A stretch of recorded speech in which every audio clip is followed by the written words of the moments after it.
Gons is going to Kukulu Mountain to get his friend. Sitting on the airship, Gons keeps recalling what Killua said before. They are a family of professional assassins, and among them, he is the most promising one. However, Killua doesn't want to follow this path. He desperately escaped to live a normal life. Through his memories, Gon sees Killua's determined eyes and resolves to successfully bring Killua back. They landed in the Republic of Padokia, where Kukulu Mountain is visible in the distance, covered in thick fog, looking eerie and terrifying. Although they know Killua home is not a secret place, Gons and his companions never expected that they would have to join a tour group to visit Killua home. On the tour bus, Gons and his group listen to the beautiful tour guide explain about the Zoldyck family while observing the passengers on the bus. Apart from the old man, the old lady, and a very gossipy young girl, there are also several unfriendly-looking young men sitting at the back, clearly troublemakers.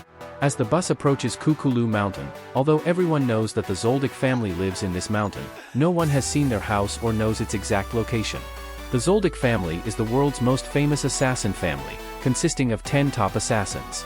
If the introduction by the tour guide on the bus did not give everyone a clear idea of what a top assassin family means, standing in front of the Zoldyck family's gate, Gons and his group finally understand the true meaning of top. The tour guide says that the huge gate, also known as the Gate of Hades, is rumored that once you enter, you can't come out alive because it leads to the Zoldyck family's private land. Therefore, no one is allowed to enter for a visit, meaning the entire mountain is the Killua family's yard. This revelation even makes Leorio's jaw drop. At this point, when the tour guide mentions that the gate cannot be entered, the two troublemakers are clearly unhappy. They attack the guard and forcibly take the key to the small gate, then rush in without hesitation. However, within 5 seconds, screams are heard from inside, followed by two skeletons being thrown out by a giant claw. This terrifies the tourists, who quickly board the bus. Surprisingly, Gons and his group decide not to leave, much to the amazement of the tour guide. After the other tourists leave, Gon and his group approach the guard room and strike up a conversation with the guard. The guard is astonished to see legitimate visitors after so many years, especially knowing that they are Killua's friends. Despite this, he still refuses Gons and his group's request to enter the Zoldyck family's territory. The guard informs them that the Zoldyck family keeps a monster named Mike, who only obeys the Zoldyck family. If they force their way in like the troublemakers, they will end up like them, eaten by Mike. At this point, Kurapika is curious and asks why the guard is unharmed, considering he has the key. The guard admires Kurapika's observation skills and reveals that the key taken by the troublemakers was specifically prepared for those seeking revenge. If you open the small door with that key and enter the courtyard, you will be directly eaten by Mike. In fact, he is not a guard himself, but specifically a cleaner for handling aftermath for Mike. So, upon hearing this, Kurapika suddenly understood the old man's meaning. The real main door was not locked at all, it was the door for guests and family members to use. Later on, Gons and the other two stood in front of the magnificent main door again. Even Leorio's, using all his strength, couldn't push the door open, making him suspect that the door was definitely locked. The guard's old man couldn't bear to watch anymore. He asked Leorio's to step aside and took matters into his own hands. It seemed that this door was also a test. Generally, those who couldn't open it didn't qualify to enter and fight enemies. The old man then took off his clothes, revealing his muscular body, and with one push, he managed to open the main door. However, as soon as his hand left, the door quickly closed. At this point, the old man told Gon that there were a total of 7 doors here, with the smallest door weighing 4 tons. The higher the door, the heavier it was. When pushing the door with force, the main door would open the corresponding number of doors based on the strength applied.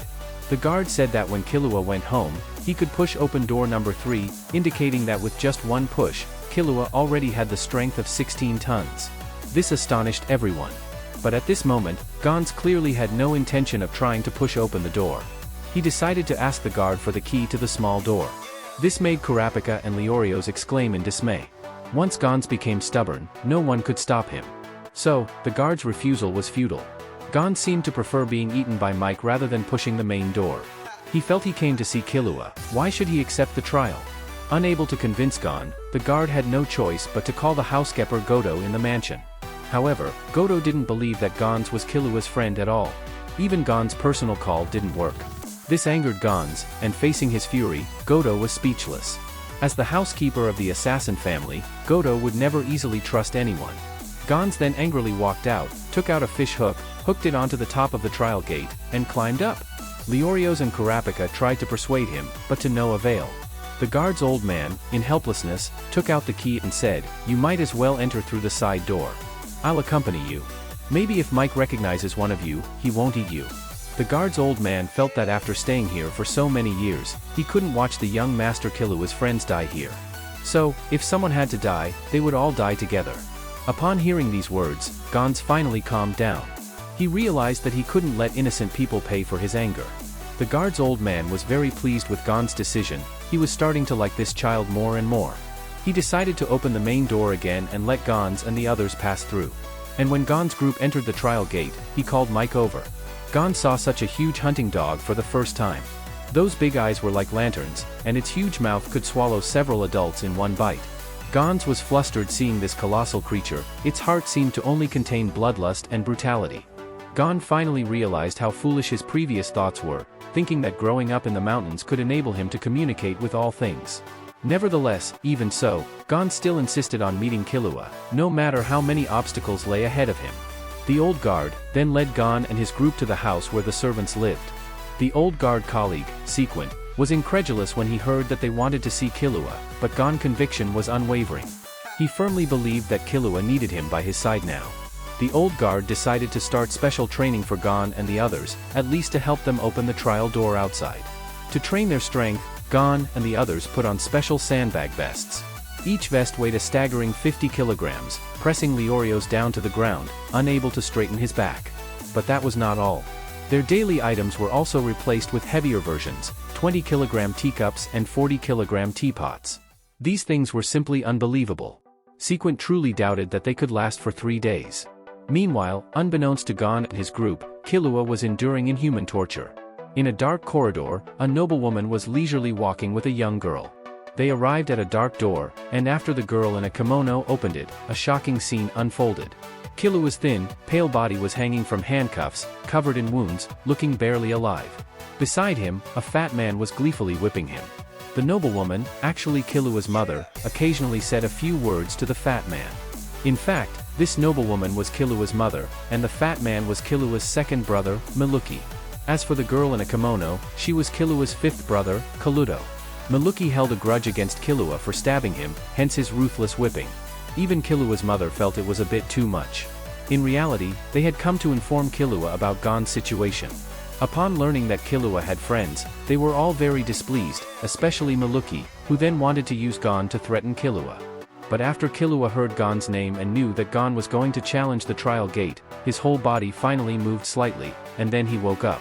Killua angrily questioned his mother why she didn't tell him earlier. Before the words fell, Miluki's whip came down heavily again.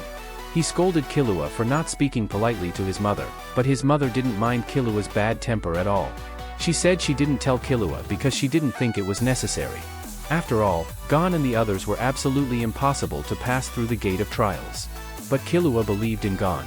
He believed that Gon would definitely come and would definitely overcome all obstacles to come to this place to see him. At this time, Gon, Kurapika, and Leorio stood in front of the gate of trials. Leorio told Gon to take care of his hands and leave the task of pushing the door to them, the able-bodied ones. However, despite Kurapika and Leorio's best efforts, the first door remained unmoved. Helpless, they had to continue their special training.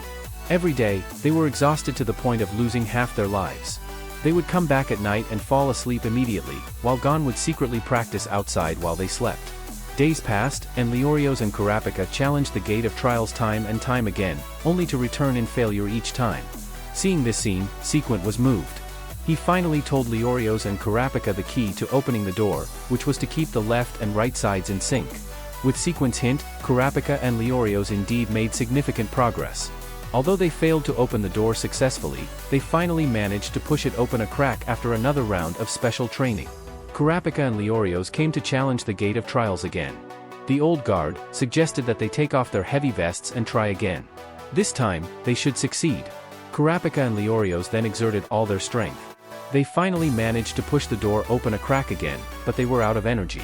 Gon, seeing this, took off the bandages on his hands and stepped forward to help push the door. The three of them coordinated their breathing frequencies and exerted force in a unified and orderly manner. The gap of the trial door gradually widened, and they finally successfully pushed open the first layer of the door, entering the Zoldyck family courtyard. Gon expressed sincere thanks to the old guard. The old guard watched Gon's figure go away with a very kind smile. He believed that Gon and the others would definitely be able to see Killua successfully, but Sequent felt that their trip was a death sentence.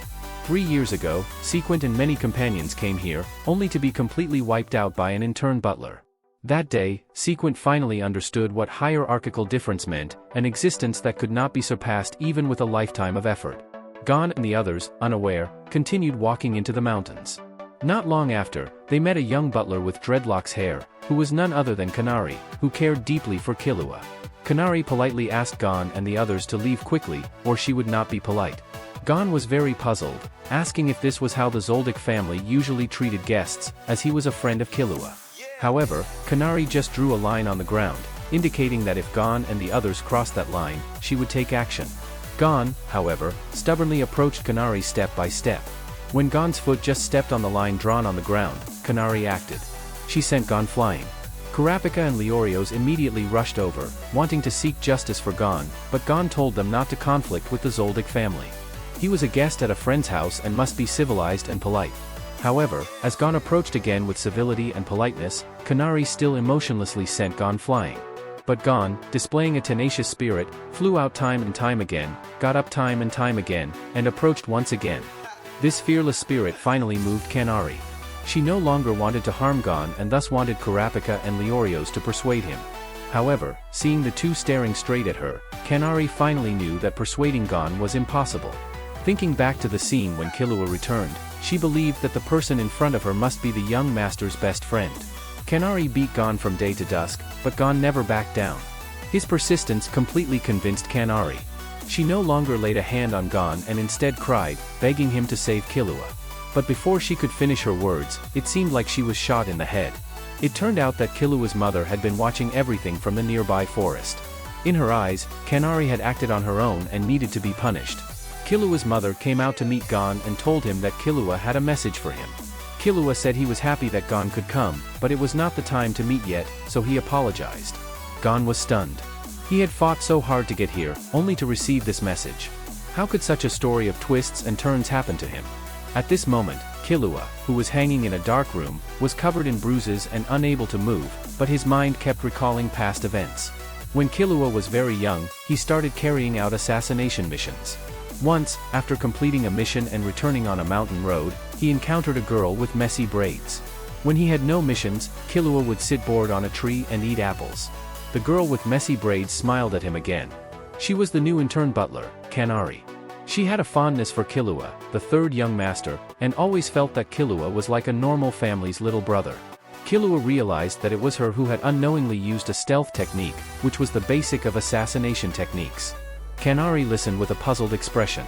She said she grew up on Meteor Street, so she might have learned this dark step on her own. Meteor Street is a place erased by the world, where anything can be discarded. The Phantom Troop and many gang members come from Meteor Street. Killua was very curious about this, so he wanted Kanari to take him to Meteor Street in the future. Killua also had a good impression of Kanari, so he wanted to teach her the rhythm echo. Killua then showed Kanari. Kanari looked happy, suddenly feeling that many intruders were coming this way. Killua told Kanari not to worry because there were still Mike at the door. However, Kanari knew that since Mike did not stop these people, the intruders must want to test themselves. Soon, Sequent and a large group of intruders arrived at the door guarded by Kanari. Kanari was small but had a strong presence, blocking the way without fear. Facing the gangsters rushing in like a tide, she made her moves calmly and skillfully. Therefore, except for the leader of the intruders, the one-eyed man, everyone including Sequent was quickly defeated by Kanari. The one-eyed man raised his double knives and confronted Kanari, but the stalemate did not last long. The one-eyed man suddenly spat out a hidden weapon from his mouth, hitting Kanari's arm. Unexpectedly, at this moment, Kanari used the rhythm echo and quickly defeated the one-eyed man. This also completely stunned Sequent. After seeing Mike appear, Sequent quickly begged for mercy. It was only after this incident that he joined the enemy-beating family. At this moment, Killua realized that Kanari had known the rhythm echo long ago, making him even more curious about her. So, he proposed the idea of becoming friends, which made Kanari very happy. But when she saw Killua's mother hiding in the shadows, she ultimately rejected Killua due to their differences in status. However, from then on, Kanari became even more concerned about Killua. She always wanted Killua to live a happy life and have a close friend. Fast forward to the present, Gon checked Kanari's injuries and found that although she was shot in the head, she was not dead yet, which finally relieved Gon's guilt a little. Gon didn't look good when talking to Killua's mother at this time. He asked why Killua couldn't meet him now. Killua's mother said that Killua had recently stabbed her and his second brother, then ran away from home. So now he needs to reflect on the mistakes he has made. Killua's mother wanted Gon to leave. While she was talking to Gon, she seemed to see something incredible and said how could the father-in-law do this? She seemed a bit hysterical. Could there be a problem on Killua's side? Killua's mother left in a panic, but Kaluto stayed for a while. She curiously asked Gon, "Who are you guys?" Gon said he was Killua's friend. Kaluto wanted to ask more, but was called away by her mother. Now Gon and the others are in a dilemma. If they leave directly without taking care of Kanari, she may have to bear the responsibility of letting the intruders in. Fortunately, Kanari woke up at this time and decided to take Gon and the others to the steward's room, where there was a phone that could directly reach the mansion. If it was Master Zeno who answered the phone, Gon might still have a chance to see Killua. At this time, an old man came to the room where Killua was detained, with "1 kill a day" written on his clothes. It's not clear if it's true. This old man is Killua's grandfather, Zeno. Unexpectedly, the first thing he did when he came was to let Killua go. Although Maluki was enjoying himself while beating Killua, he was unwilling, but he dared not go against his grandfather's wishes. Therefore, he could only advise Killua that he had no intention of repentance at all. However, at this moment, Killua, who had been acting half-dead, suddenly exerted a little force and easily unlocked his handcuffs and shackles. He provocatively looked at Maluki, his elder brother, indicating that he indeed had not reflected on his actions. However, the reason he allowed you to beat him was because he felt that his behavior was inappropriate. His unrepentant words and gaze made Maluki extremely angry. But then Zeno suddenly told Killua, "Your father, Silva, is looking for you." Killua then left with an indifferent expression. Maluki, feeling resentful, was quite displeased with this. Although Killua was the strongest genius in the Zoldyck family for so many years, he was not taking the family and its business seriously at all. Silva, Killua's father, sat in a dim room and asked Killua who this so-called friend was. Killua then somewhat timidly told his father that his name was Gon and that he was very happy with him. Seeing Killua's somewhat soft appearance, Silva suddenly felt that he had been somewhat incompetent over the years. He then gently rubbed Killua's head and asked him to tell him about his experiences during these days, which greatly surprised and moved Killua. Killua then vividly described his time with Gon to his father, and when it came to the interesting parts, both of them burst into laughter. As a result, the room was filled with a peaceful atmosphere. After listening to his son's story, Silva asked Killua if he really wanted to see his friend. However, Killua clearly hesitated to answer. Silva then told Killua that although he also wanted to train Killua into a top assassin like his parents did, Killua was different from him. Silva spoke earnestly and sincerely, hoping that Killua could face his inner self honestly, and speak out his true thoughts without reservation. Finally, Killua's defenses were down after his father's words, so when Silva asked the same question again, Killua finally nodded and told his father that he wanted to see Gon. Unexpectedly, Silva then told Killua that he was free, and even more surprisingly, he bit his own finger and made Killua swear to never betray his comrades. The scene was quite touching. One could only say that compared to Killua's mother, his father was truly amazing. As Killua walked out of the room, he encountered his neurotic mother in the hallway. Naturally, his mother did not want Killua to leave, but seeing Killua's cold gaze, she could only let him go, deeply shaken in her heart. Killua actually emitted such a cold-killing intent towards her, getting closer and closer to becoming a top assassin. She really didn't want to let go of such a talented son. So Killua's mother finally vented her anger on her husband Silva, but Silva didn't seem to care at all. He seemed to think that after Killua walked out today, it wouldn't be long before he returned as an assassin. Gon, Kurapika, and Leorio followed Kanari towards the butler's room, and coincidentally, Killua also arrived at the butler's room. Hearing that Gon and the others were on their way, Killua was very happy. He asked the butler, Godo, to take good care of him and to inform him as soon as Gon and the others arrived. Killua was very tired now and wanted to rest for a while.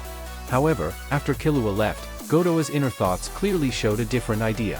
When Gon and the others finally arrived at the butler's room, Goto even considerately had his subordinate bandage Gon's already swollen left eye, and he informed Gon's group that Killua was on his way there. However, waiting was quite boring, so Goto suggested playing a game. Goto took out a coin and started playing Guess the Coin with Gon and the others. Gon had guessed correctly a few times before, but Goto then increased his speed, causing everyone to lose confidence. In reality, Goto's mind was not on the game. While playing with Gon, he told them that the appearance of them made the lady very upset and also made himself, who had watched Killua grow up, very unhappy. He strongly detested the idea of taking Killua away and stated that he would evaluate Gon and the others in his own way, which was not up for debate. As soon as Goto finished speaking, the housekeepers surrounding Gon pulled out their knives, with one even holding a knife to Kanari's neck. Goto informed Gon and the others that Kanari deserved to die for disobeying the master's orders, and they had to continue playing Guess the Coin. Goto used the shadowless hand technique to toss the coin. If they guessed wrong, they would be sent away. The fast speed of Goto's hands made Gon and the others dizzy.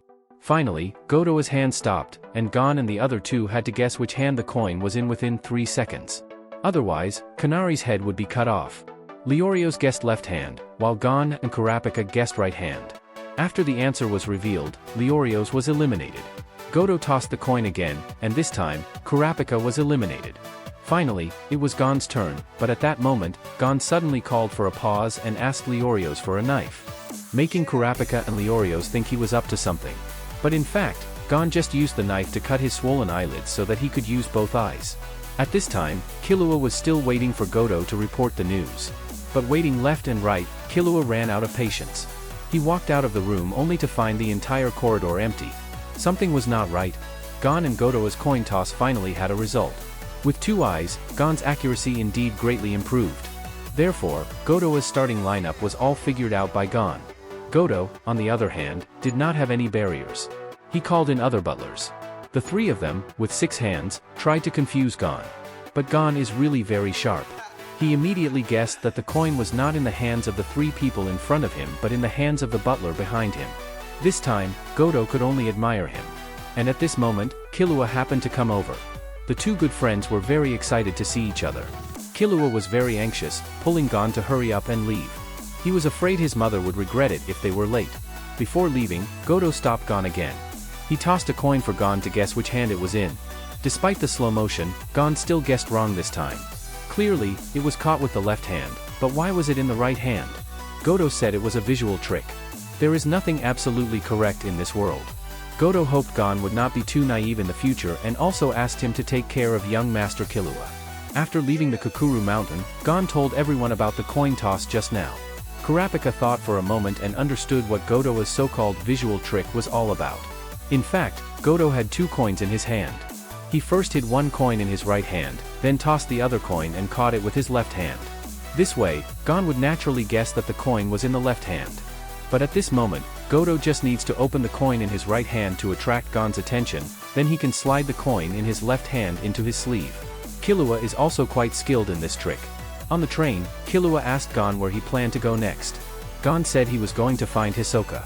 In the 4th round of the Hunter exam, Hisoka forcibly gave his badge to Gon and said that when Gon could hit him with a heavy punch, he could return the badge. So Gon has been working hard to return the badge and the heavy punch to Hisoka. Killua fully approves of Gon's idea. But where is Hisoka? At this point, Kurapika said he knew the answer, and it was Hisoka who told him. Leorio's was very curious at this point. So after a moment of silence, Kurapika recounted the scene of his battle with Hisoka. It turned out that Hisoka had mentioned the word spider at that time. The spider is the mark of the Phantom Troop. So when Kurapika heard this, he stopped his actions. Hisoka later told Kurapika that on September 1st, he would be waiting for him in York New City. There would be a grand auction held in York New City at that time, and the Phantom Troop would definitely be present. However, there was still half a year until September 1st. Kurapika decided to find an employer in York New City as soon as possible, while Leorio's wanted to go back and prepare for the medical exam. After going through so much, he realized that he still wanted to become a doctor. The 4 agreed to meet again in York New City in half a year. Then Kurapika and Leorio's left. Gon, with an innocent face, asked Killua if they were going to play, but Killua, being more rational, pointed out that Gon's strength still paled in comparison to Hisoka's. If Gon wants to achieve his goal, he must make use of this half-year period for special training. Besides, the other two are also out of money. Killua decided to take Gon to a good place. This place is the Heavens Arena. The two finally arrived at the location of the Heavens Arena by airship.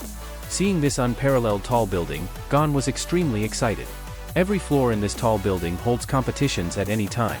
The higher you go, the higher the prize money. After waiting in line for a long time, the two finally entered the first floor of the arena. The Heavens Arena has a total of 251 floors. There are no rules for the matches here, as long as you can knock down your opponent. Killua said he was thrown here by his father when he was 6 years old. It took him 2 years to reach the 200th floor before returning home. Gon admired this greatly. He didn't expect Killua to be so amazing at the age of 6.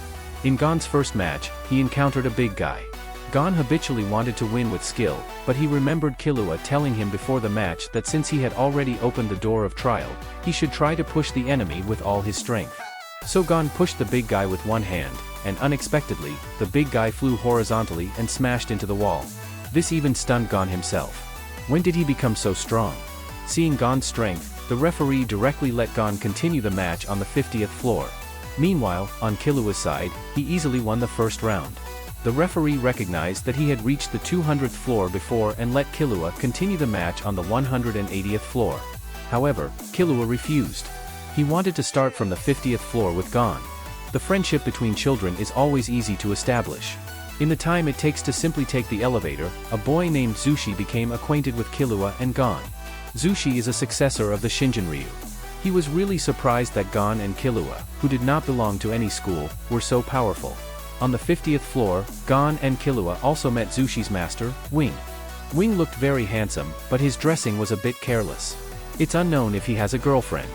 Wing was curious why Killua and Gon, at such a young age, came to the arena. Killua directly stated that they came to earn money and temporarily hid the fact about special training. Indeed, Killua, Gon, and Zushi won their first prize money, just enough to buy a bottle of juice. Killua said that winning on the 50th floor would earn them 50,000, winning on the 100th floor would earn them 1 million, and if they surpassed the 150th floor, the prize money would jump to over 10 million. When Killua reached the 200th floor, he had 2 billion in prize money. This shocked Gon and Zushi. Having 2 billion could allow them to live comfortably for a lifetime. However, Killua said he spent all 2 billion on buying candies and cookies. 2 billion worth of candies and cookies. Did Killua buy the entire cookie factory? Under Killua's leadership, the children arrived at the players' lounge, surrounded by other competitive players eyeing them. Soon, it was Killua and Zushi's turn to compete on stage. Killua, standing on the field, remained indifferent. He casually walked towards Zushi with his hands in his pockets, then instantly flashed behind Zushi and effortlessly knocked him down with a hand chop. The difference in strength was evident as Killua easily gained 2 points. The first person to reach 10 points in the arena is the winner. Unexpectedly, Zushi stood up again to continue the match. Killua had to use the hand chop once more, but this time, Zushi quickly got back up. At this point, Zushi decided to use his ultimate move. He assumed a strong stance, and Killua immediately felt a powerful force spreading towards him. His killer instinct made him quickly retreat as he sensed a similar aura to his brother, Illumi. He was scared and kept retreating to the edge of the stage. However, at this moment, Wing in the audience suddenly shouted Zushi's name. As a result, the power on Zushi's body suddenly disappeared. It was a long time after Gon finished the competition that Killua finally came out of the elevator on the 60th floor. Although Zushi had many flaws, he never gave up. In the end, Killua won by points. Now, what Killua cares most about is the power that Zushi almost released. After the game, he heard Wing call it none.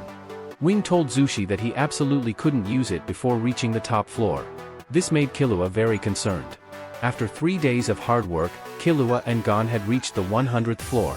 They finally had their own room, but on this floor, if they lost once, they would go back to the 99th floor, and the treatment on the 100th floor was vastly different from the 99th floor. Many people would do anything to stay on this floor, so the two of them must be careful next. However, with the experience from the last time, Killua didn't take it too seriously. He was still very interested in Nun. He felt that as long as he went up, he would always meet opponents who could use Nun again. Then he could see what Nun was. However, Gon suggested that they go ask Zushi. Killua really didn't want to ask a child younger than himself, but led by Gon, he had no choice. The two later arrived at the 50th floor, and Zushi truthfully informed them that Nun was actually one of the 4 major techniques. Recognizing the entanglement, learning the ultimate, and achieving enlightenment through Nun were all part of the practice of thought. However, Zushi's explanation left Gon and Killua completely puzzled. They didn't understand what Zushi was talking about at all. When Zushi wanted to continue, he was suddenly stopped by the appearance of Wing. He felt that Zushi's half-hearted preaching would mislead the two. But Killua was very eager to know what Nun was because he believed that his big brother, Illumi, must have this ability. So, he also wanted to study it well. He begged Wing to guide himself and Gon. Finally, Wing agreed to Killua's request.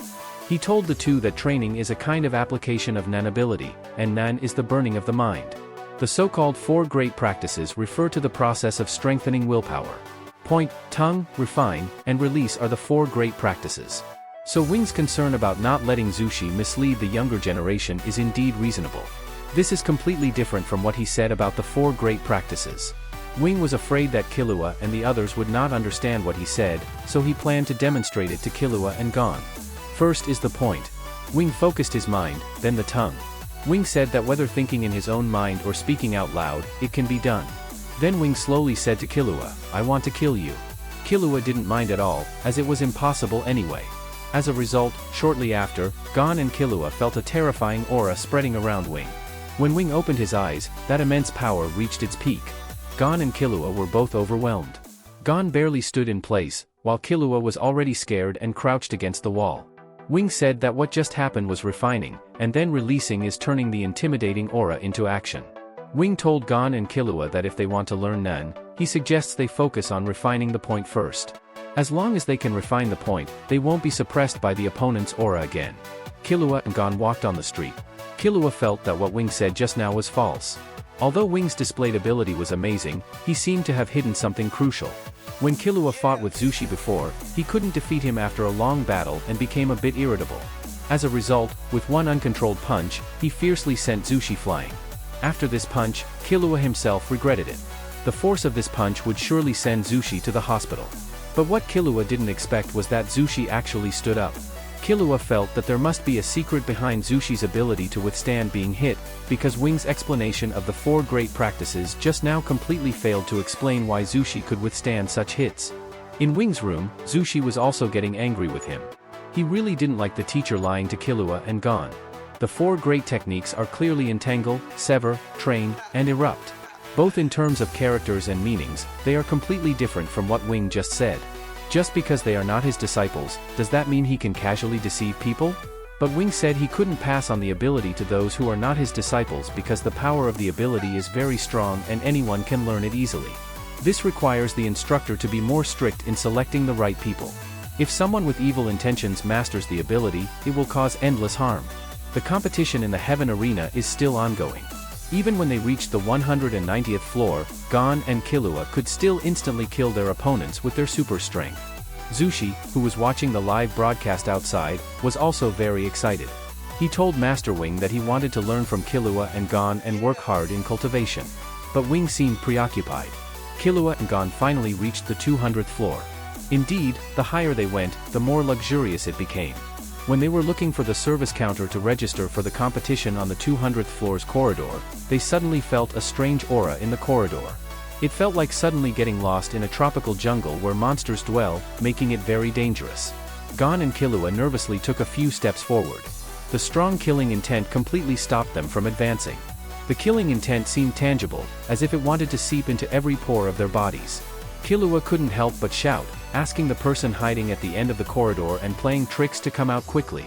But at that moment, the killing intent suddenly disappeared, and a beautiful female staff member from the Heavens Arena appeared. Killua and Gon were both stunned. Could it be that the killing intent was emitted by this woman? But it didn't seem likely. She earnestly told the two of them about the precautions after the 200th floor. When she was speaking, she completely didn't notice a playing card quietly emerging from behind her. Then Hisoka also appeared. It turned out that the suffocating killing intent just now was emitted by Hisoka. Hisoka came here to wait for Killua and Gon. He told the two children that it was too early for them to reach the 200th floor with their current strength, so he wanted them to know their limits and retreat. After speaking, Hisoka casually raised his hand, and Gon and Killua almost couldn't stand. The killing intent released by Hisoka made the two of them breathless. But Gon just wouldn't give up. He must step forward against Hisoka's powerful aura. Fortunately, Wing suddenly appeared at this time. He stopped Gon's reckless behavior. Wing said that Gon and Killua couldn't bear the nen released by Hisoka at the moment. Going further would mean seeking death. Killua was a little puzzled. Could Hisoka really kill us just by imagination? Wing, are you trying to fool us? So Wing finally apologized. He said he could tell the two what real nen is, but Gon and Killua must leave immediately and stop seeking death. Gon then asked a beautiful staff member and learned that if they didn't complete the registration before 12 o'clock, it would be equivalent to forfeiting, and they couldn't continue the challenge. It's now 8:30. Gon and Killua only have 3.5 hours to learn nen from Wing. This time, Wing mentioned the real 4 major techniques: bind, sever, nun, and release. But the time given to Gon and Killua is too short. Can they really learn to use nen abilities in 3.5 hours? Wing decided to forcibly awaken their potential, which means Wing would transfer his aura to Gon and Killua. Ordinary people cannot use the power in their bodies because the acupoints in their bodies are blocked. Wing is going to use his aura to clear these acupoints for Gon and Killua, just like the principle of opening the governor vessel in martial arts novels. However, this kind of cultivation method actually belongs to the side path. If there is a slight deviation, it can be fatal. At this moment, Killua suddenly spoke up, asking Wing why he only decided to reveal the true power of nen to them now. In fact, Wing is also a kind person. He felt that if he let Gon and Killua climb to the 200th floor without knowing anything, they would definitely die miserably. So, he ultimately decided to teach the nen ability to the two children. Wing then had Gon and Killua take off their shirts and stand with their backs to him. As Wing made his move, a surging and overwhelming energy immediately flowed into Gon's body. Gon felt extremely amazed. Wing clearly did not touch him, but he felt a strong burning sensation rising from behind. As for Killua, he felt the same way. At the moment Yungu exerted his power, a powerful energy enveloped Gon and Killua. Even Gon, who had a strong willpower, couldn't help but scream in pain. Perhaps only the people involved truly understand this kind of suffering. Fortunately, this kind of torment quickly ended. Gon and Killua's acupoints had all opened in an instant. They emitted white energy all over their bodies. This was the power of life. Due to the opening of their acupoints, Gon and Killua could see the flow of energy. Those energies surrounded their bodies, like a misty vapor. Their entire bodies seemed to be invigorated. Wing then taught Killua and Gon how to keep the energy within their bodies. Under Wing's continuous guidance, Gon and Killua closed their eyes, feeling the flow of energy in their bodies. They didn't know that Wing and Zushi were both stunned at this moment. Things that ordinary people take a long time to learn, Gon and Killua actually mastered after just one listen. They were truly natural talents. Wing then asked Gon and Killua to open their eyes. At this point, the energy on their bodies no longer leaked uncontrollably but instead enveloped their bodies like a thin film of gas. Wing decided to start the next stage of training for them. He began to emit malicious intentions towards Gon and Killua. In an instant, a dark purple aura enveloped the entire room. This is the aura of Illumi that Killua hates and fears the most. However, since the thin film of gas enveloped his body, he felt much better. Wing said that as long as the two could successfully resist the intentions he released, they could break through the circle set by Hisoka. As soon as he finished speaking, Wing unleashed all his nen power. Gon and Killua's screams were endless. Before 12 o'clock, Gon and Killua returned to the corridor on the 200th floor where Hisoka was located. Hisoka smirked evilly and freely released his malicious nen abilities towards them. But this time, Gon and Killua had the protection of nen and were completely unafraid of this threat. They slowly moved forward and finally broke through Hisoka's circle. Hisoka then smiled and finally agreed to let Gon and Killua come to the 200th floor. In fact, he could also guess the reason why Gon came to the Heavens Arena, which was to hone himself here before challenging him. However, based on Gon's current strength, he was still too weak, just knowing how to entangle. But Hisoka still told Gon that as long as he could win once on the 200th floor, he would make an exception to play with Gon. With that, Hisoka turned and left. Gon and Killua found a beautiful female staff member to register. The beautiful lady told them that everyone here has 90 days of preparation time for battles. Participants can freely choose their own match day within 90 days. As long as they participate in a match within 90 days, they can get another 90 days of preparation time. To advance to the next level of the floor, one must win 10 times on that floor. If you lose 4 times, you will lose the opportunity to challenge. However, if you successfully complete 10 wins, you will have the opportunity to challenge the Floor Master. The so-called Floor Master is one of the 21 most prestigious individuals in the Heavens Arena, occupying one floor each from the 30th to the 250th floor. These 21 owners each occupy one floor. If you become building owners, you can participate in the biennial martial arts Olympics held on the building and compete with other super experts. She enthusiastically said a lot, then looked down to see the two children below still looking confused. Why are they not reacting to her words at all? The beautiful staff member emphasized again that becoming a building owner is a very honorable thing and you can live in a 1,000-meter high landscape suite. However, Gon said, "Killua, isn't your house on a 3,700-meter mountain?" Now the beautiful woman was dizzy. What are these two kids here for? Gon naturally came to duel with Hisoka. He didn't care about any landscape suite. So Gon and Killua began to discuss when to participate in the competition. Gon had just learned Nen abilities and was eager to try them out. He wanted to test his abilities immediately, so he filled out the application form. Unexpectedly, 3 people in strange outfits also lined up to fill out the form behind him. Obviously, they thought Gon and Killua were easy targets. If they were grouped together, they could easily win. Gon's match was scheduled for the next afternoon. His opponent was one of the 3 members of the strange outfit trio, Red Cloak without legs. Before the battle, Gon thought about what Wing had said before. Now Gon and Killua could only defend, not attack. So he hoped they wouldn't rush into the match and would leave some time for him to teach them everything about Nen abilities. But Gon still insisted on participating in the match. Red Cloak took out a combat top. In an instant, countless tops spun and collided around Gon. As soon as 2 tops collided, they could attack Gon. Gon didn't have time to defend and was knocked down by a top. At that moment, Gon was truly shocked. How could a small top hurt so much when it hit a person? But this is the terrifying aspect of Nen abilities attacks. The tops of Red Cloak were infused with Nen abilities, so hitting a person was like hitting them with an iron hammer. Soon, Red Cloak scored 4 points. Watching so many tops spinning at the same time, Gon felt it was really tricky. Wing, who was watching the live broadcast off the court, explained to Zushi. The reason why the Red Cloak is powerful is that it not only infuses the spinning tops with thoughts to make them spin. If only thoughts are infused, the spinning tops will only spin faster and not attack the enemy like this. The Red Cloak has an unimaginably strong intention towards the spinning tops, which can resonate with them, so the spinning tops have this effect. However, it is obvious that these spinning tops cannot be controlled at will. Gon on the battlefield completely cannot understand the movements of these spinning tops, nor can he predict their trajectories. He can only try to sense the aura of the spinning tops as much as possible. He can indeed feel the aura when he closes his eyes, but as soon as he loses focus, the entanglement on his body immediately disappears. Gon quickly opens his eyes. A spinning top jumps into the air and knocks Gon away again. This time, Gon is directly knocked out of the field. Gon climbs up in a sorry state and suddenly finds that the spinning top that knocked him away just now is spinning below the stage.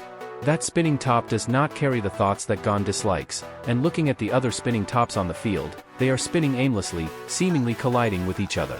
The spinning tops do not seem to be solely targeting him. At this moment, he also notices that even the referee dares not stand in the field because the spinning tops will attack indiscriminately, even the referee. Gon suddenly understands that these spinning tops have no intelligence at all, they simply rely on instinct to clear obstacles in the field.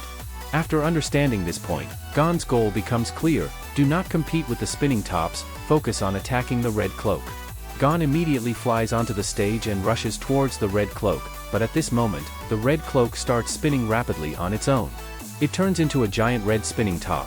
This turns out to be his tactic, using the combat spinning top to attack while focusing on defense. Gon was hit and flew out of the arena again because he couldn't dodge in time. The current score is 9-0. Gon is about to lose the match. He can't just sit and wait to die, he must think of a way to change the situation. So, the people in the stands suddenly noticed that Gon had removed the bindings. Killua was shocked. He quickly told Gon to stop doing this. Wing was also greatly surprised. Did Gon comprehend it on his own? Now Gon's defense against Nen is almost 0. How will he defeat the Red Cloak? Gon closed his eyes and felt the energy on the top. Indeed, without the interference of his own bindings, Gon keenly caught the movement of the tops and successfully avoided their attacks one after another. He closed his eyes, dodging the tops while approaching the Red Cloak. Everyone on the field was shocked. There are now 50 tops on the field. Gon moved swiftly and easily dodged the tops' attacks in the rain of tops. This move shocked the Red Cloak. Even Hisoka, who was watching the battle, couldn't help but hold down his excited arms. After the scene change, Gon was lying on the bed covered in injuries. He had fractures all over his body. Killua was so angry that he almost cursed. "Are you trying to get yourself killed? You're risking your life without even understanding the Nen ability. Have you forgotten Wing's teachings?" Gon could only apologize repeatedly while touching his head. Before Killua could finish scolding, Wing arrived. He slapped Gon directly and continued scolding as Killua did. However, seeing that Gon seemed genuinely remorseful, Wing's tone immediately softened. But he still said he wouldn't forgive easily. Wing strictly prohibited Gon from participating in any form of competition for 2 months and tied a string around Gon's finger as a sign of agreement. He said that if Gon didn't listen, he would go on strike. After dealing with Gon, Wing called out Killua. He was very curious about the true purpose of these two children coming to the Heavens Arena. Killua said he came here to earn pocket money to buy candy. As for Gon, he wanted to duel with Hisoka, so he came here to train. For Killua, he was not interested in the so-called martial arts Olympics on the top floor at all. However, he warned Gon not to say that. From yesterday's battle, it can be seen that he really enjoys the feeling of competing in the arena. So what decision will Gon make, Killua cannot predict. Wing was very surprised after hearing this. He regretted it for a moment. If he hadn't taught Gon and Killua Nen abilities, perhaps the two would not have been sent back by Hisoka so soon, and they wouldn't have to face the upcoming danger. However, Killua said it was a bit late for Wing to regret. Since he and Gon already knew about Nen abilities, even if Wing stopped teaching now, they would find someone else to continue learning. They would eventually walk this path. Wing then decided to continue teaching Gon and Killua Nen abilities. After Gon's injuries healed, they could continue their training. However, when Wing returned home, his mood was still unsettled.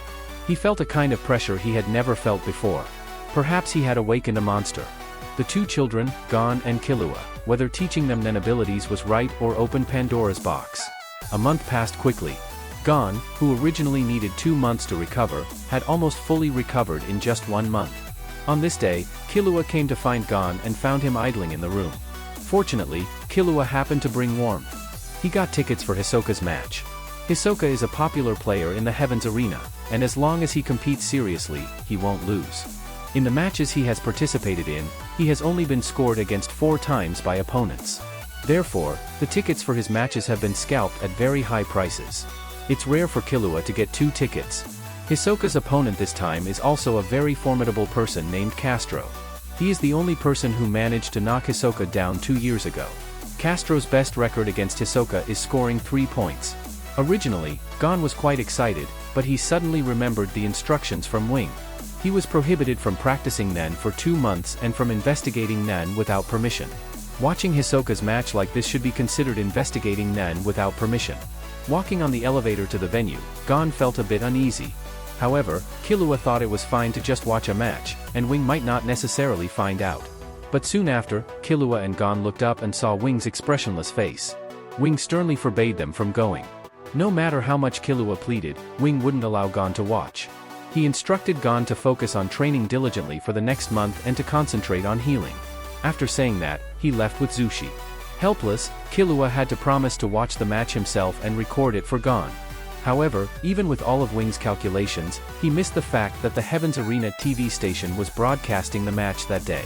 While Gon was practicing in his room, he suddenly heard the live broadcast of Hisoka and Castro's match on TV. But Gon is a good child who keeps his promises. If he promised Wing not to watch, then he won't watch. He walked over and turned off the TV to continue focusing on his training. Killua, on the other hand, didn't feel as much pressure. He happily ate snacks at the venue and watched the match.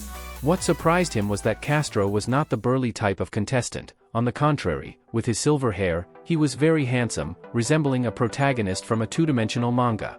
His attitude was also very confident, claiming that he was completely different from 2 years ago and was certain he could defeat Hisoka now. This piqued Killua's curiosity, prompting him to investigate personally before the match to see if this man was just a paper tiger. Killua sneaked near Castro's resting room by diverting the guards with a clever trick and eliminating his presence. He quietly slipped to Castro's door and saw Castro sitting on the sofa inside. Just a moment ago, Killua was peeking into the room from the doorway, but suddenly a figure appeared behind him. The speed was astonishing, leaving Killua wide-eyed in fear. If Castro had wanted to kill him just now, he wouldn't have had a chance to defend himself. To break the awkward situation, Killua quickly made up an excuse, saying he was a little fan who wanted Castro's autograph. However, Castro had already seen through Killua. He mentioned that there were only a few players above the 200th floor, and he had already investigated Killua and Gon's identities. Since Killua was here today to scout the enemy, Castro was very welcoming to chat with the young ones. He told Killua that his method of eliminating presents was very professional but advised him to start eliminating from the upper floors, otherwise, suddenly losing presents at his level would attract attention. Killua wanted to ask Castro how he did that instant teleportation, but Castro said it was his secret and wouldn't reveal it. He suggested Killua watch for himself during the match. Finally, the match was about to begin. Hisoka and Castro stood on the arena. Castro was extremely unwilling about his defeat to Hisoka 2 years ago and claimed that he had never exerted full effort in any of his battles in the past 2 years, all for the sake of this moment to redeem himself. However, Hisoka seemed disdainful of Castro's words, smiling slightly, indicating that he didn't consider Castro as his opponent at all. After the match started, Castro quickly rushed forward and made a swift move directly towards Hisoka, striking with a hand chop. Hisoka was about to dodge head-on, but Castro suddenly appeared beside him. Hisoka couldn't dodge in time and was pushed back. This sudden change surprised the spectator Killua, but Hisoka, who was hit, showed no signs of discouragement. Castro urged Hisoka to go all out, as he was not the same as he was 2 years ago. However, when Hisoka stood up, he indicated that whether to take the match seriously was entirely up to his own decision, not yours. This made Castro a little annoyed. He didn't want to waste time talking with Hisoka, he just wanted to use his strength to challenge Hisoka. He then rushed forward again. This time, Hisoka closely watched Castro's hand movements, easily dodging the first strike from his left hand. But Hisoka didn't expect the second strike to come so quickly and was hit by Castro's left hand again. How could this be possible when Castro had just attacked with his left hand? Seizing the opportunity, Castro launched a series of attacks. Hisoka kept evading without retaliating, just like before. When he blocked Castro's leg kick again, Castro appeared from another side and kicked Hisoka down hard. Killua was even more horrified at this point. Hisoka then got up from the ground. He seemed to have finally figured out something and immediately asked Castro, "Did you disappear for a moment just now?" Castro's actions were too strange, arousing strong interest in Hisoka.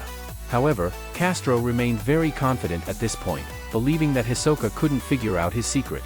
Just indicating that if Hisoka still didn't take the match seriously, he would absolutely not show mercy.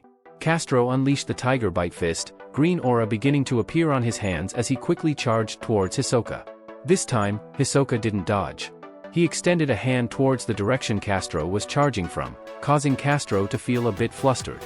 However, he resolutely continued forward, but Castro swiftly moved behind him as he reached Hisoka's front, and then Hisoka's right hand unexpectedly flew out, shocking the entire audience. Yet, Hisoka seemed to have seen through everything at this moment. Castro was very displeased. He launched another attack, but this time Hisoka dodged it. Hisoka then calmly caught his right hand. This time Hisoka saw clearly. He revealed the secret of Castro's disappearance, stating that Castro actually had a doppelganger, which is why when the doppelganger disappeared, the aura did not disappear with it but instead increased, allowing the original body to appear elsewhere after the doppelganger vanished. Castro, whose secret was exposed, didn't hide it. He directly displayed his doppelganger in front of everyone. 2 identical Castro appeared on the stage. Killua finally understood Castro's secret. In fact, when Castro attacked, there was a moment when Killua felt 2 figures overlapping. So, it was a doppelganger. Before making a move, Castro had already created the doppelganger. He let the doppelganger attack first, while his main body hid in a dark corner waiting for the right moment. The billowing cape he wore was to create better visual blind spots. Castro's greatest strength lies in this doppelganger, which is not an illusion but a real, separate entity. How powerful must his Nen ability be to maintain this state? Castro unleashed the Tiger Bite True Fist, this time targeting Hisoka's left hand. But at this moment, Hisoka started performing magic. He spun his severed hand and wrapped it in a piece of cloth. As he threw the cloth upwards, the severed hand transformed into a flurry of playing cards scattered on the ground. Hisoka asked everyone to choose a number they liked between 1 and 13, remember it, add 4 to that number, then multiply the result by 2, subtract 6, divide by 2, subtract the initial number from the final result. The audience pondered along with Hisoka. With confidence, Hisoka took out a blood-stained card from his severed right arm and claimed that regardless of the number people chose, the final result would be 1. Although this magic seemed unrelated to combat skills, it still elicited waves of amazement from the audience. Concealing the card in his severed arm was quite brutal. Hisoka then tossed the drawn playing card to Castro, who felt like a fool on the side, losing patience with Hisoka's game. Suddenly, Castro launched an attack towards Hisoka's intact left hand, but Hisoka fearlessly raised his left hand to meet the attack, claiming to give it to him. Hisoka's left hand was severed again, but he didn't even blink. However, at that moment, Castro, who was attacking Hisoka, suddenly discovered something and instantly disappeared. Indeed, it was a clone.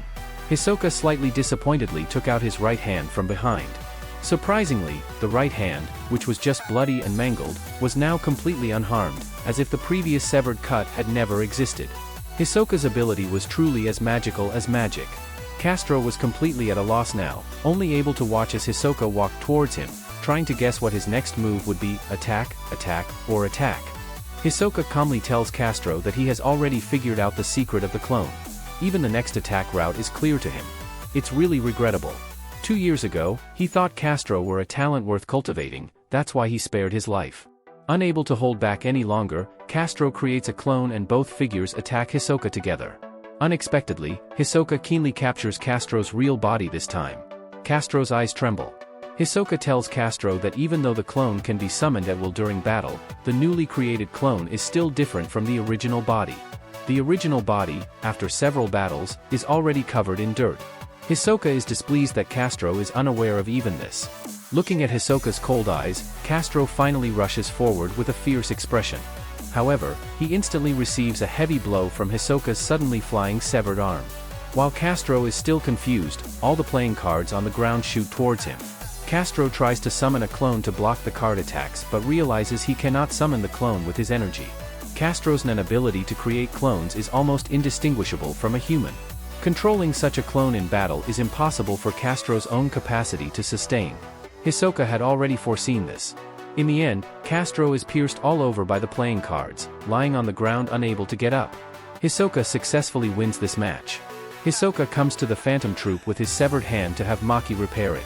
Maki is very curious as Hisoka's opponent is not strong, so there was no need to break his hand. Why did he do it then? Later, in Hisoka's excited gaze, Maki swiftly sews his severed hand back on using nen stitches. The speed of her technique is so fast that one cannot see how she threaded the needle. In the blink of an eye, the severed hand is successfully reattached to the arm and can be used normally on the spot. No wonder Hisoka was so fearless in mutilating his own body. Turns out he had such an excellent surgeon backing him up. However, even though Hisoka's arm was successfully reattached, the scars could not be eliminated in a short time. Hisoka then used a trick called light and thin illusion. This move can turn aura into advanced replica paintings, which can be used to cover up the marks on the skin perfectly. Hisoka's nen ability is called bungee gum, and on stage, he performs magic tricks using this move. When the playing cards are scattered all over the place, Hisoka actually uses a handkerchief for magic tricks and his severed hand, sticking them separately to the floor and ceiling with bungee gum. The playing cards he previously scattered are also fixed to the ground by Hisoka and stuck to his left hand through bungee gum. When he throws the ace of spades towards Castro, Hisoka has already attached aura to Castro's body, which is why the playing cards later automatically attack Castro. However, this skill has a bug. If someone with nen abilities concentrates their aura on their eyes, they can see Hisoka's small movements. That's why Hisoka intentionally performs magic tricks to attract Castro's attention and occasionally taunts him verbally, causing Castro to fall into extreme self-doubt. When Hisoka previously reached out his left hand and said he wanted to give it to Castro, he actually fixed bungee gum on Castro's face, which is also the reason why Castro was suddenly hit in the jaw by the flying severed arm later. And when Castro cut off Hisoka's left arm, Hisoka also used bungee gum and the light and thin illusion to combine the severed right hand from the ceiling with the handkerchief on the ground. So, looking at Hisoka's set of skills, most of them are actually illusions. If Castro can stay calm, observe more, and think more, he shouldn't have such a tragic ending. Hisoka's magic tricks are meant to confuse the opponent, and the verbal threats and taunts are to make Castro completely lose his composure. Maki chatted with Hisoka for a while and was already impatient. She picked up her baggage and was ready to leave. Before leaving, Maki informed Hisoka that the Phantom Troop's orders had changed. Before noon on August 30th, all members must gather in York New City. The leader should also be there. Maki told Hisoka to make sure to be present as this would be the biggest collective activity of the Phantom Troop in recent years. Not only Gon and the others were curious about Hisoka, even Maki, Hisoka's former colleague, didn't understand him. At this moment, this enigmatic man was taking a shower. He scratched his back and took off the number 4 spider tattoo from his back. It turned out that this tattoo was disguised with a thin illusion. Hisoka felt like he had found a new toy. It was almost time for the troop to go hunting. 2 months had finally passed. On this day, Gon and Killua came to Wing's house together to practice Nen abilities with him. Wing first praised Gon for truly keeping his promise and not secretly practicing Nen abilities for 2 months. Killua was curious why Wing knew that Gon hadn't been secretly training. Wing then asked Gon to try activating Ren to see if there were any changes. Gon closed his eyes and meditated. The aura gradually began to flow around him. Wing exclaimed in surprise. Gon's aura was flowing very steadily, appearing even stronger than before. Gon himself was also puzzled by this. Why, after neglecting practice for 2 months, was activating Ren now easier and more natural than before? Wing explained that during these 2 months, Gon had been diligently cultivating his character every day, making it easier to activate Nen abilities. Wing then asked Gon to look at his own little finger. The string tied to the tip of his finger was actually breaking inch by inch. So that's how he knew Gon hadn't been practicing Nen. Next, Wing turned on the TV and together with Gon, they studied Hisoka's match. Wing had seen through all of Hisoka's tricks. He told Gon and the others that Hisoka was simultaneously emitting a thin thread made of aura while playing cards. However, Gon, Killua, and Zushi couldn't see it. So now, Wing's assignment for Gon and the others is to practice seeing through Hisoka's concealment. Wing asked Zushi to demonstrate for Gon and Killua. Zushi followed Wing's instructions and concentrated all his aura on his eyes, and indeed saw the thin thread emitted by Hisoka. Wing then told Gon and Killua that they needed to first learn to practice, and then learn the application techniques of practicing. This way, they could research Hisoka's strange abilities on their own. However, Wing couldn't guarantee if they could use abilities similar to Hisoka's because everyone's Nen abilities are different. So Wing advised Gon and Killua not to imitate others' abilities but to recognize their own talents and find their own abilities, which is the key. Gon and Killua are still young and everything is not set in stone. They should work hard to cultivate themselves, exert all their efforts in training, and also spend time enjoying life. Only then can they find their best Nen abilities. After leaving Wing Place, the 3 children started to work hard. They decided to continue practicing Nen abilities in Gon's room. However, when the elevator they were in was about to reach the 200th floor, they felt a malicious aura approaching.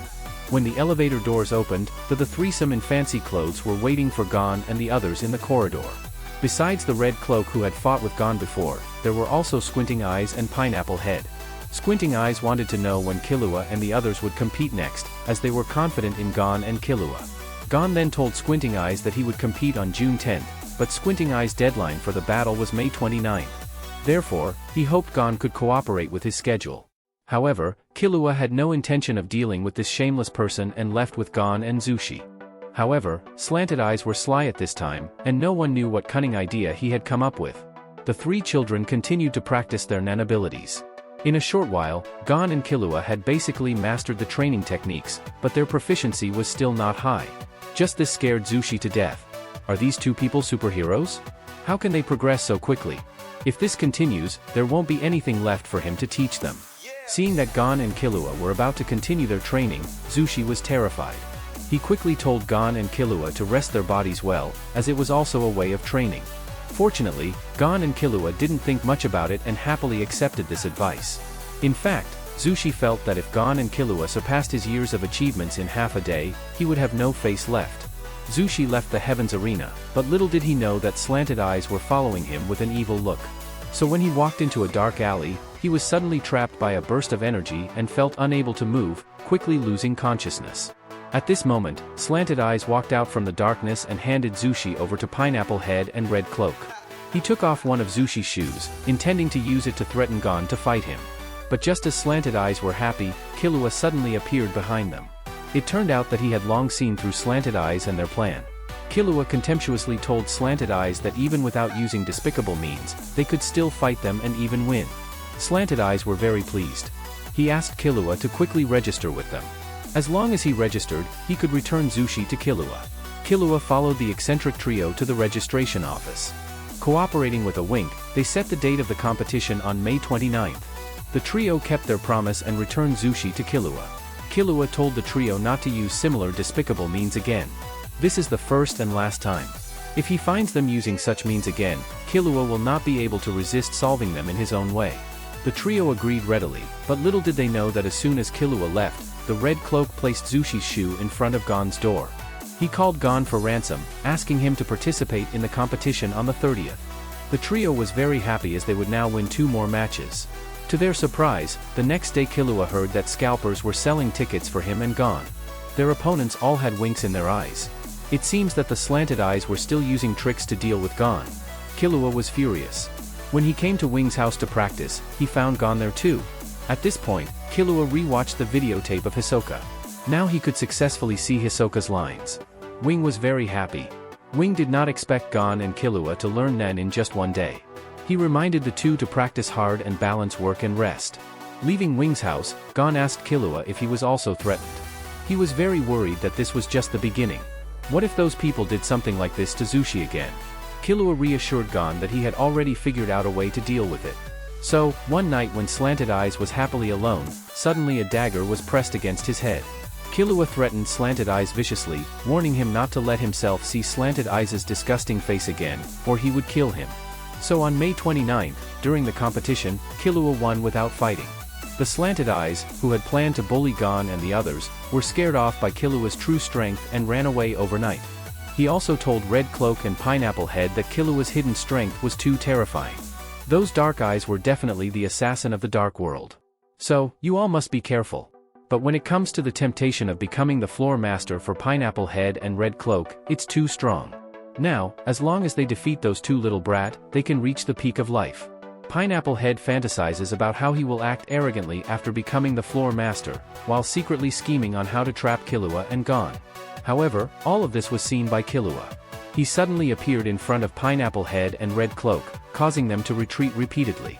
Killua told Red Cloak and Pineapple Head that if they tried any shady tricks again, he could take their lives anytime, anywhere. Pineapple Head and Red Cloak immediately backed down and decided to have a fair fight.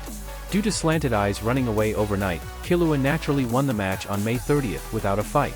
Now, Gon and Killua have more time to practice their Nen abilities. They spend all day practicing at Wing Place. Wing is very satisfied with the two of them. They no longer need any advice and let Gon and Killua think about how to win the next match on their own. Gon is still fighting Red Cloak, this time with a fishing rod as a weapon. As soon as the match started, Gon charged towards Red Cloak with the fishing rod. But Red Cloak seemed to know what Gon was up to and transformed himself into a huge red spinning top. Now Gon couldn't get close or launch an attack on him. Red Cloak then spun around and shot countless small spinning tops at Gon. Unlike his previous battle waltz, these spinning tops were like whirlwinds rushing towards Gon at high speed. But Gon stood his ground without dodging. The stage was instantly filled with smoke. When the smoke cleared, all the spinning tops had disappeared, but Gon stood unscathed on the stage. Gon's move caused the audience to gasp in amazement. In just 2 months, Gon's defensive ability had improved significantly. He could actually withstand the spinning tops' attacks head-on. Red Cloak was truly flustered. Watching from the sidelines, Killua understood clearly that Gon's strength was enough to shatter all the spinning tops with a fishing rod. The reason he chose to confront them head-on was to deliver a greater mental blow to his opponents. Next, it was Gon's turn to attack. He picked up the fishing rod and assumed an offensive stance. Red Cloak remained unfazed. Wasn't Gon just trying to hook himself to force himself to stop spinning? So when Gon's hook flew towards him, Red Cloak quickly increased his spinning speed. As a result, the hook landed on Red Cloak's body and bounced off onto the ground. Red Cloak was feeling quite pleased at this moment. However, Gon's target was never Red Cloak. He then exerted force with both arms. The hook actually lifted the tiles under Red Cloak's feet. Red Cloak, who was happily spinning, suddenly found himself unable to spin anymore as his feet were lifted off the ground. He was then heavily hit by the falling tiles. Terrified, Red Cloak looked at Gon's sinister face and quickly surrendered. But Gon didn't give him a chance. He ruthlessly punched and directly broke the prosthetic limb under Red Cloak. Gon warned Red Cloak that if he dared to target Zushi again, he would smash his head. Next is Killua's match. His opponent is Pineapple Head. At the start of the battle, Killua instantly leaped into the air with a quick step. By the time Pineapple Head reacted, Killua was already behind him, startling Pineapple Head, who quickly activated the engines behind his wheelchair. With 3 jet engines, he narrowly avoided Killua's attack. However, Killua did not pursue further. Pineapple Head then revealed his weapon, swirling his twin snake whips so fast that they were almost invisible to the naked eye. This versatile move boosted Pineapple Head's confidence as he arrogantly declared Killua's defeat. To his surprise, Killua advanced slowly and effortlessly caught the whips that Pineapple Head was proud of. Killua made it clear that he was no ordinary person. However, Pineapple Head had a trick up his sleeve. He pressed a switch, and the snake heads on the whips viciously bit Killua, electrifying the whips. Killua was immobilized by the electric shock. Pineapple Head could hardly contain his excitement. The combined electric current of the 2 whips was 1,000,000 volts, enough to make even the strongest person faint in an instant. Unexpectedly, Killua grabbed the whips and flung Pineapple Head high into the air. Trained since birth with severe torture methods like the tiger bench, pepper water, and high-voltage electricity, Killua was accustomed to pain. While 1,000,000 volts was painful, it was bearable. Pineapple Head fell from the sky, and Killua kindly caught him in a princess carry, allowing Pineapple Head to taste his own high-voltage electricity. Fast forward to June 9th. Today's match was supposed to be Killua against Red Cape, but Red Cape lost his prosthetic limb, so Killua won by default. However, the next day, the match between Gon and Pineapple Head proceeded as planned. Pineapple Head immediately wielded his whips, but Gon did not bring his fishing rod. It remains unknown how Gon will approach this battle. At the beginning of the battle, Gon dismantled a piece of the arena's brick and smashed it directly towards Pineapple Head. Pineapple Head was so scared that he didn't even move his whip. He turned his head and ran. However, Gon was waiting for this moment. He rushed out from the side and jumped onto Pineapple Head's wheelchair, using inertia to instantly grab the whip handle. So now it's his turn to use the whip to shock Pineapple Head. However, Gon didn't even wait to turn on the electric switch. Xiao Jie just scared Pineapple Head loudly. Pineapple Head foamed at the mouth and fell unconscious. After leaving the arena, Gon met Hisoka, who had been waiting there. He finally won Hisoka's approval and got the opportunity to fight Hisoka.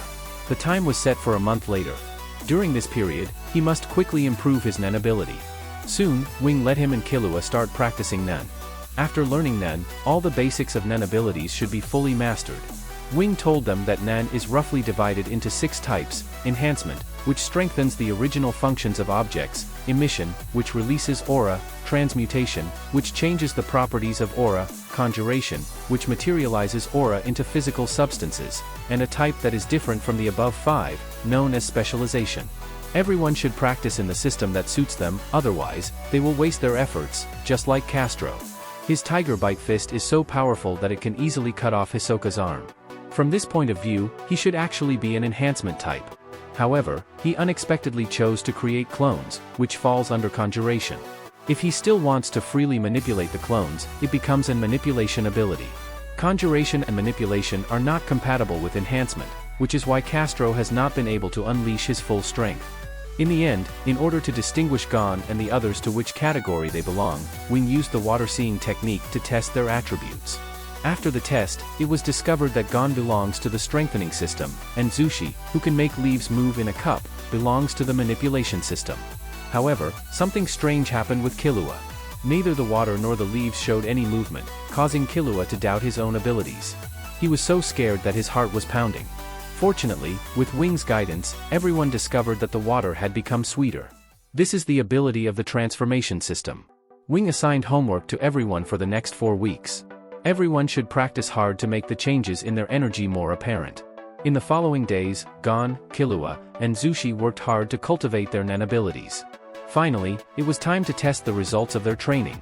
He called the 3 of them to showcase their strengths. The first one to perform was Killua. After releasing energy into the water cup for a while, Gon, Zushi, and Wing went up to taste the water. They found that the water tasted as sweet and delicious as honey. It seems that in the future, even if Killua doesn't become an assassin, he can open a milk tea shop to support his family. Next, it was Zushi's turn to demonstrate. He clenched his teeth, sweating profusely, and exerted force on the cup, trying to make the leaves inside spin rapidly.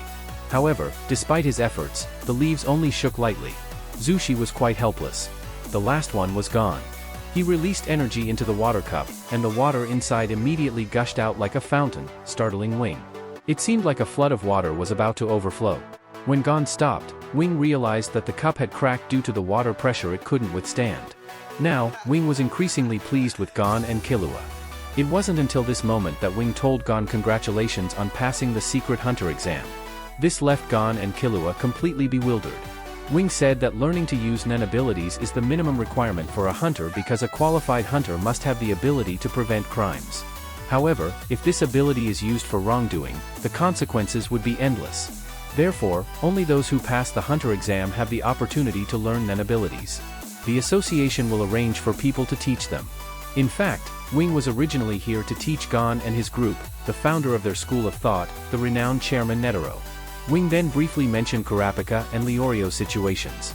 He also told Killua to come back next year to participate in the hunter exam again. But Sundara Killua immediately said he would consider it. Tomorrow is the day of the match between Gon and Hisoka. Wing told Gon not to force himself if he can't win. Watching Gon and Killua walk away, Zushi felt a bit depressed, wondering why the gap was so big. However, Wing comforted Zushi, saying that with your talent, you are already 1 in 100,000, so don't lose confidence in yourself. Zushi's confidence immediately returned upon hearing this. However, Wing then mentioned that Gon and Killua have 1 in a million super talents, so don't compare yourself to them. Zushi could only remain speechless. Finally, the day of the duel between Gon and Hisoka arrived. With the most dazzling entrance, the two contestants appeared in a burst of flames. They stood facing each other. Gon's gaze aroused Hisoka's latent desire for conquest, making him excited in his high heels, his inner thoughts constantly murmuring. After the referee announced the start of the match, Gon launched the first attack, throwing a series of punches, but Hisoka was completely at ease. After a few exchanges, Gon was sent flying by Hisoka several times. However, Gon quickly stabilized himself each time and lunged back at Hisoka. The two of them engaged in a lively back and forth, with their speed so fast that the commentators couldn't even get a word in. Hisoka, with his superior combat power, finally scored a point. Despite the long duration of the fight, Hisoka hadn't moved an inch from his initial position, which irritated Gon upon reflection. Killua, watching from the stands, could clearly see the vast difference in strength between Gon and Hisoka. However, Hisoka was not without flaws. He was overly confident in himself, thinking he was superior. This gave Gon a possible opening to exploit. As Gon rushed towards Hisoka again, he didn't immediately launch a direct attack but instead used various strange feints to probe. By combining feints with real attacks, he could strike more effectively. Gon then lifted a nearby stone slab and kicked it to shatter it, sending numerous stones hurtling towards Hisoka. Hisoka had to fend off these stones with his fists, only to realize that Gon had disappeared. Behind him, Gon emerged from behind a large piece of rubble. Seizing the opportunity while Hisoka was distracted, Gon swiftly punched towards Hisoka's face. Hisoka couldn't dodge in time, and Gon's punch landed solidly on Hisoka's face, causing him to slide backward. As a result, Gon scored 2 points. Hisoka then walked towards Gon with a smile, causing a stir in the audience who eagerly anticipated his counterattack.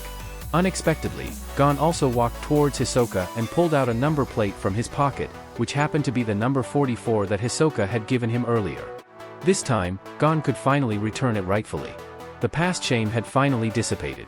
After the two separated, Hisoka asked Gon about his Nen abilities. Gon was surprised for a moment, then said he had basically mastered them all. Unexpectedly, Hisoka suddenly said that Gon must be an enhancer. Gon was surprised and asked how he knew. Hisoka replied that it was based on his personality corresponding to the system's principles. He then pointed his index finger at Gon, indicating that enhancers usually have extremely simple personalities. On the other hand, manipulators like him are capricious and enjoy deceiving others.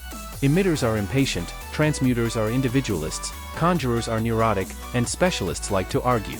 Hisoka extended his hand, saying that his transmuter nature complemented Gon's personality very well, suggesting they could become good partners. However, transmuters are fickle, and what they treasure one moment may be garbage the next.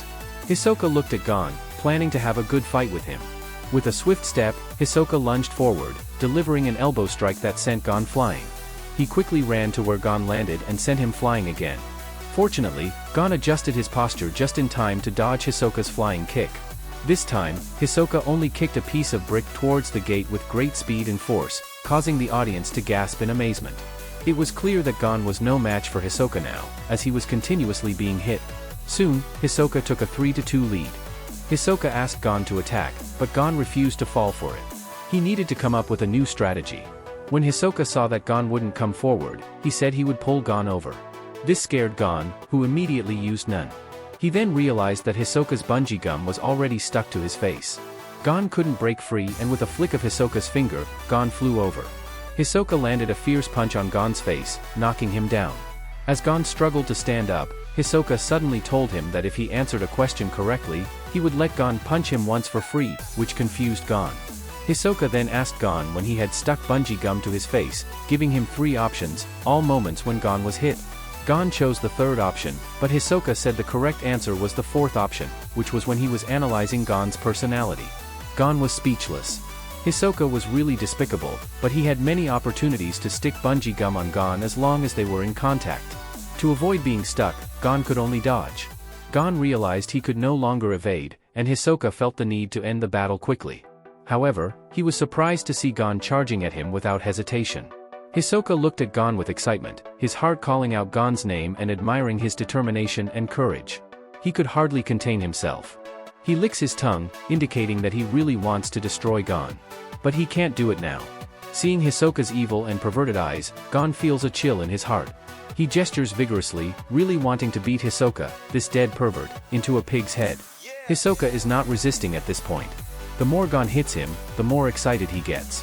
It can only be said that Hisoka is truly a masochist. Gon's moves are as fierce as a tiger, but in the end, Hisoka strikes back and punches Gon. Although Gon blocks it and doesn't fall, the referee awards Hisoka 3 points. This puzzles Gon and the entire audience. Gon currently has 4 points while Hisoka has 9 points. With Hisoka just 1 knockdown away from victory, Gon is in a precarious situation. Hisoka warns Gon to look to his right, but suddenly a piece of rubble from the left viciously smashes into Gon's face, knocking him down. Hisoka feels somewhat apologetic, explaining that it was from his right side. It turns out that when Gon was arguing with the referee earlier, Hisoka had attached his flexible love gum to a piece of rubble. Hisoka wins and advises Gon to hone himself in battle. He hopes that their next encounter will be in a world without restrictions, where they must wager their lives against each other. The battle with Hisoka ends, and Gon and Killua pack up to leave. Wing and Zushi give them heartfelt blessings, and Gon is now content. Although he didn't defeat Hisoka, he feels he has achieved his wish. Next, he plans to visit Whale Island to show Aunt Mito and the others his splendid hunter license. Because Killua happens to have nothing to do, so he wants to go see them together. It can only be said that this is really possible. After a battle with Hisoka, Gon did not lose confidence. He brought Killua back to Whale Island, making Aunt Mito and Grandma very happy. They had naturally known Killua from Gon's letters, so they were very enthusiastic about Killua. While Gon and Killua, the 2 best friends, were enjoying their time together, Aunt Mito prepared a table full of delicious dishes. Killua had never experienced such a family atmosphere before. He was very curious about Gon's family's prayers before meals. Family dinners like this feel really good. Gon and Killua ate heartily and quickly finished their meal. Only then did Gon remember that he wanted to show off his hard-earned hunter license to Aunt Mito. Although this thing looks ordinary, it is absolutely invaluable. Therefore, when Aunt Mito tried to fold it, Gon was scared and a little uneasy. After dinner, Gon couldn't stay still. He took Killua to play in the forest without even taking the bento. Aunt Mito, who was hanging out the laundry, felt a little worried. Killua followed Gon aimlessly around the island. They ran through the golden wheat fields, leaped through the dense woods, fished on ancient trees, and then grilled and ate the big fish they had worked hard to catch. At this moment, Killua truly looked like a 12-year-old boy, with all the shadows between his brows disappearing, and he smiled brightly. This kind of happiness emanated from the bottom of his heart. The sun soon set. Gon and Killua, full and content, lay on the cliff, looking at the sparkling starry sky above. Killua asked Gon about their plans for the future, and Gon thought for a moment. And decided to rest here for a while and gather some information about Jing. He must find his father for sure. Upon hearing Gon's words, Killua felt a bit sad. It seemed like he didn't have anything that he must do. Living until now seemed to be without a goal, and instead, there were many things he didn't want to do. For example, staying at home to inherit the family business, or getting close to his annoying mother and brother. So Killua really envied Gon. No one forced him to do things he didn't like. He could strive towards his dreams every day. Listening to Killua's words, Gon suddenly spoke up. He said he was really happy to be with Killua and wanted to be with him forever. Killua was a bit embarrassed by this sudden confession of affection. Gon was still his first friend. But Killua was also Gon's first friend. Growing up on Whale Island, he had never met someone his age. So upon knowing Killua's feelings, Gon suddenly felt very excited. He happily invited Killua to be together in the future, to go to interesting places and see many interesting things together. This bold confession made Killua even more shy. However, because of this, Killua made a decision. Before finding what he wanted to do, he would accompany Gon to various places to find Gon's father. But speaking of this, Killua found Gon's background very strange. He always heard Gon talk about finding his father but never heard him mention anything about his mother. This suddenly made Gon silent. Actually, Gon knows nothing about his mother. He doesn't want to ask or dare to ask. Aunt Mito has been taking care of him since he was born. How can he ask her about his mother's whereabouts? Just searching for Jing's whereabouts has already made Aunt Mito very sad. Gon later told Killua that for him, Aunt Mito is his mother, the best mother. And all these words Gon said were heard by Aunt Mito, who came to deliver lunchboxes. She hid in the dark and tears uncontrollably flowed down. In order to take care of Gon, she really gave everything. At night, when Gon and the others returned home, Aunt Mito handed something to Gon. This was left by his father, asking Aunt Mito to give it to Gon after he became a hunter. Aunt Mito finally decided to have a good talk with Gon about his father's matters. Jing is actually Aunt Mito's cousin. The two grew up together since childhood. But Jing seemed to be a cold and ruthless person by nature. His goals were very clear. At the age of 12, he resolutely left Whale Island. Jing was gone for 10 years. During these 10 years, Jing's father never returned after going out to sea to fish. And Mito's parents also died in an accident. Since then, only Mito and her grandmother were left to depend on each other. 10 years later, Jing suddenly returned holding a baby a few months old.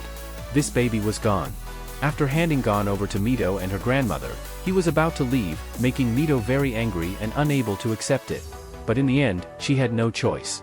Mito once asked who the child's mother was, but Jing didn't say a word. Except for Jing and the author Togashi, probably no one knows how Gon came. However, Gon doesn't mind not having a mother at all. He just holds the square box left by Jing and eagerly asks Aunt Mito to tell more about Jing's childhood.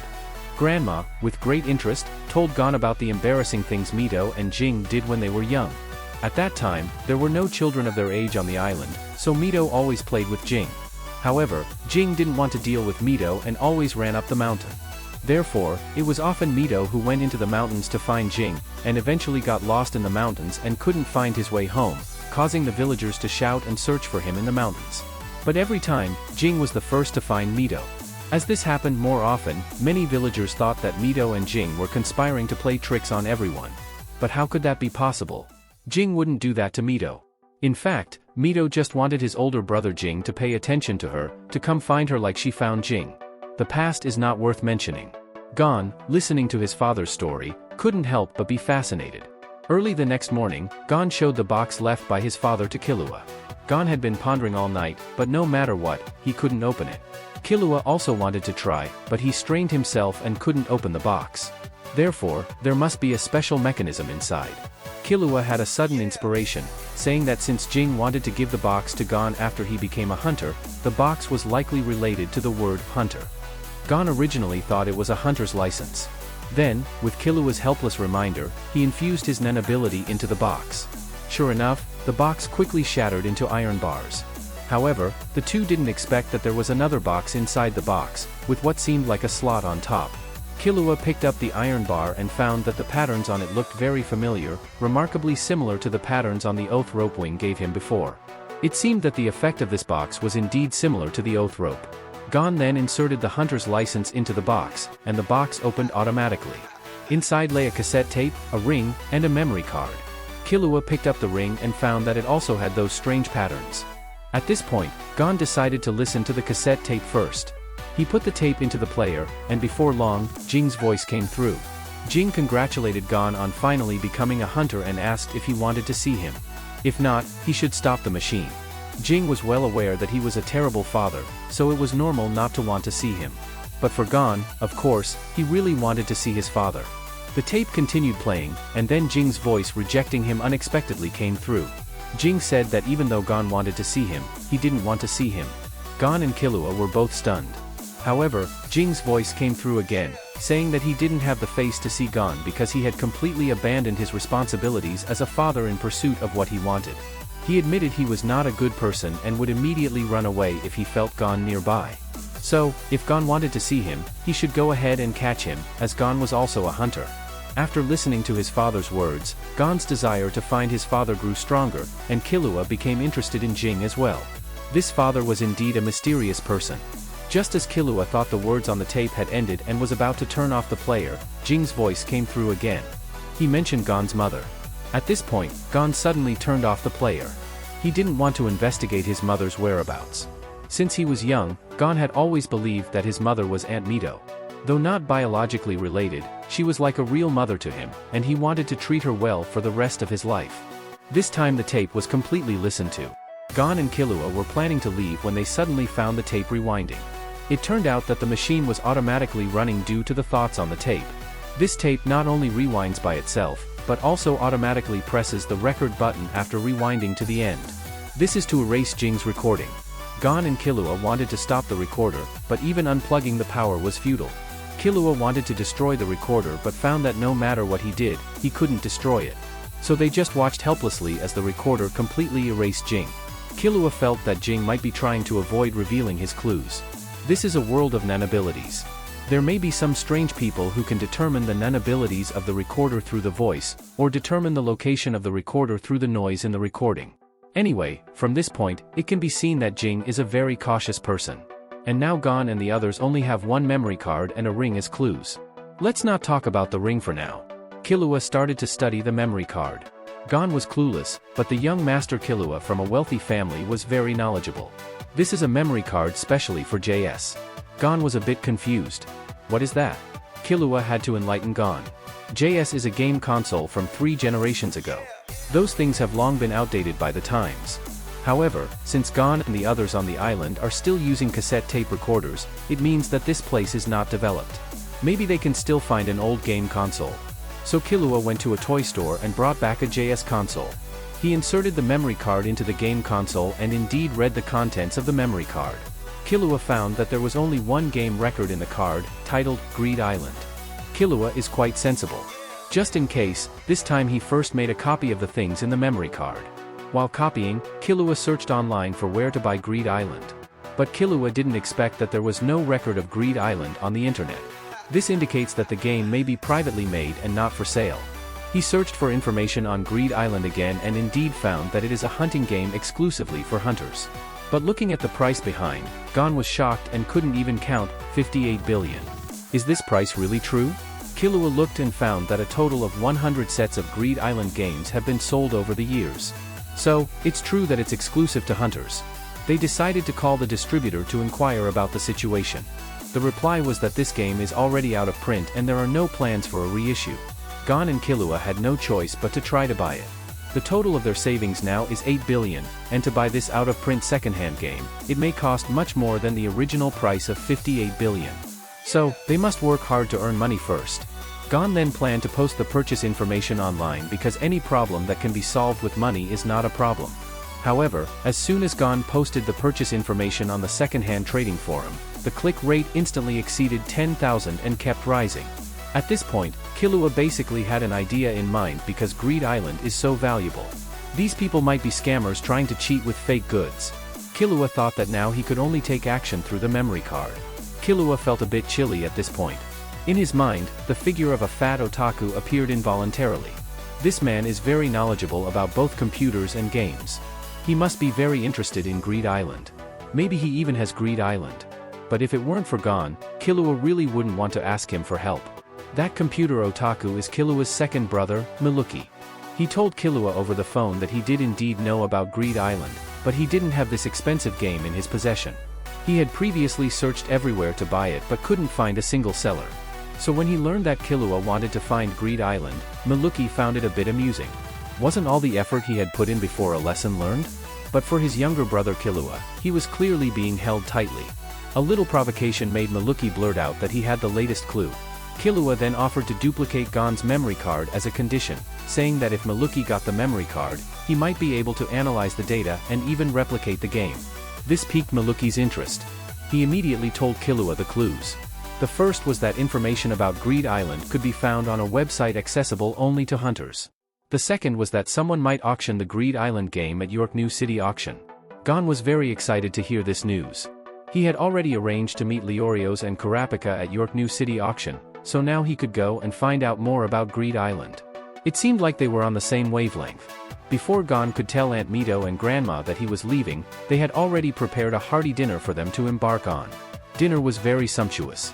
This was the taste of home. No matter how far he went, home was always the safe haven he longed for the most. Early the next morning, Gon boarded the sailboat. He and Killua set off on their journey to York New City.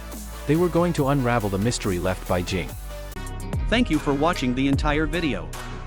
Don't forget to click the subscribe button, like, share, and also hit the notification bell to receive updates when the channel releases new videos. Thank you.